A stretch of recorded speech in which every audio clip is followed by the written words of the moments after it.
Now, last week, Mark Zuckerberg, the co-founder of Facebook and CEO of its parent company Meta, appeared to admit in an interview that prior to the 2020 election, Facebook throttled sharing of the New York Post's reporting on the Hunter Biden laptop scandal. He also appeared to admit that Facebook did this in response to a warning from the FBI regarding foreign interference in the upcoming election. The FBI has said such warnings are both routine and old news.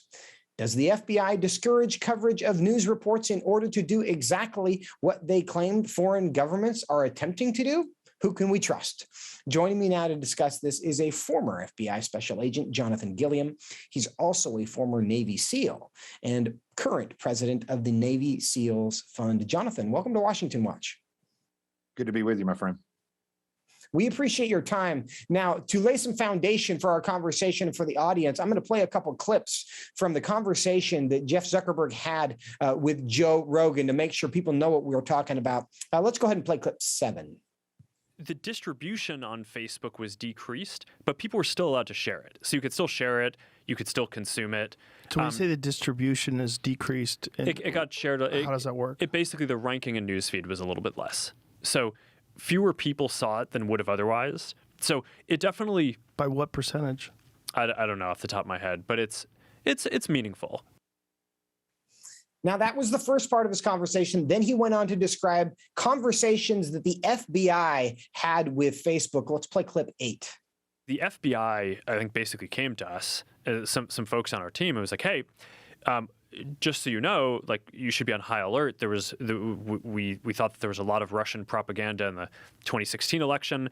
We have it on notice that basically there's about to be some kind of dump of that's similar to that. So just be vigilant. Jonathan Gilliam, you're a former FBI agent. Does any of this surprise you? Well, I mean, it's not business as usual for the FBI. So it's not like I can say it doesn't surprise me because that's what the FBI does. But when we look at it in context with the way that certain areas of the FBI now function, it does not surprise me. I've been trying to point this out for quite some time that from an investigative standpoint, which the FBI trained me to do, when I look at the way Donald Trump has repeatedly been attacked, it pointed out a systematic process going all the way back to as far as 2015 when he declared his candidacy. So as we go forward, we see this repeating process of first planting seeds in the media. And then once those seeds are in the media, now it's not evidence, it's just seeds in the media. Once those seeds are planted, then they go back and they try to gin up some type of evidence to then use as ways to get warrants like they did with the fake dossier and the Russian scandal. And then once they get those things, they produce more false evidence. They leak that information further to their echo chamber.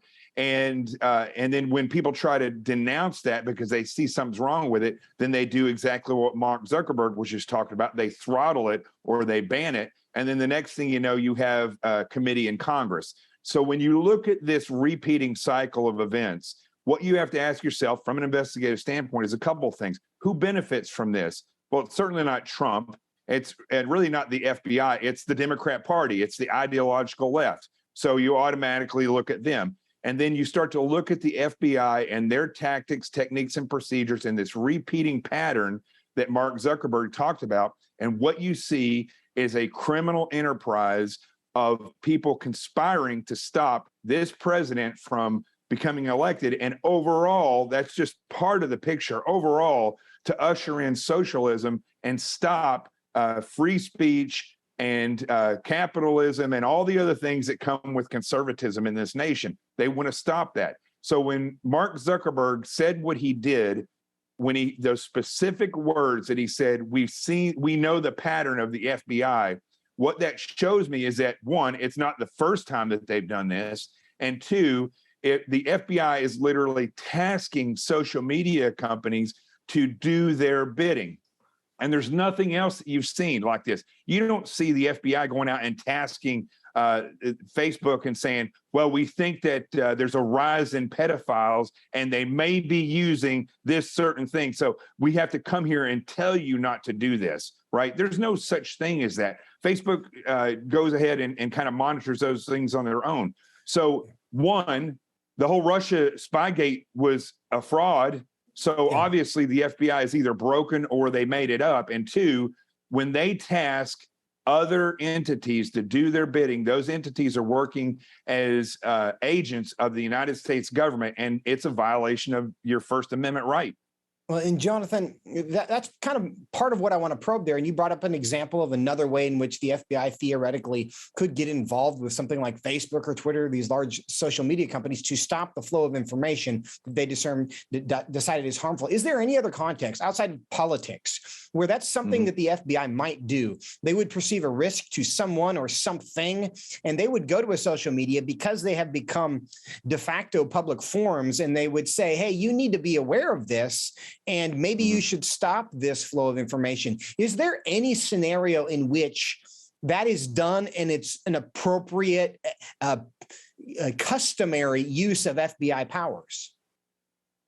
Yeah, I haven't seen it. The only time is when it's very specific, like there's a threat to a certain thing, right? So they go out and they say, be aware of this. Or if there's a new virus going around, or there's some type of scam that is going around and there's actual proof that people are being injured by this scam, then the FBI can approach and they can make aware the companies aware of this, and they can advise and say, we suggest that you do this, this, or this.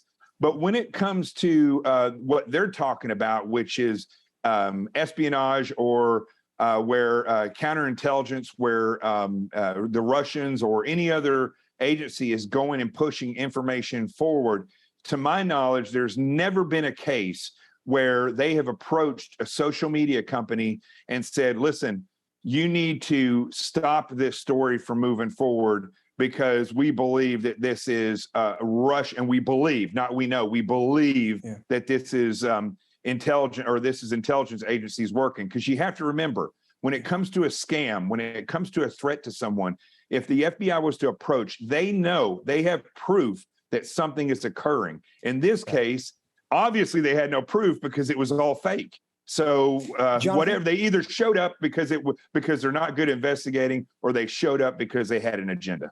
Yeah. I want to get in one final question here. We got about a minute left because you've made some significant allegations. And are you looking at the circumstances and you're deducing that? I don't know how long it's been since you were in the FBI. Do you have relationships there? Do you have any reason to think that this is actually happening, that there is a real conspiracy within the FBI to regulate information that's distributed on social media?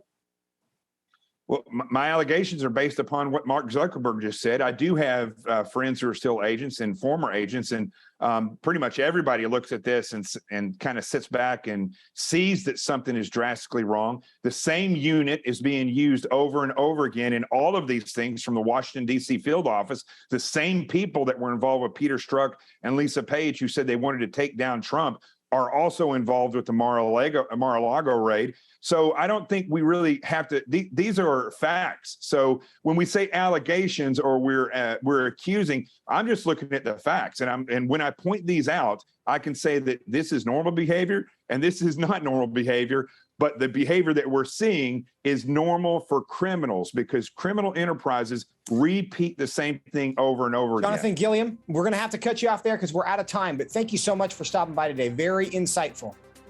You got it, my friend.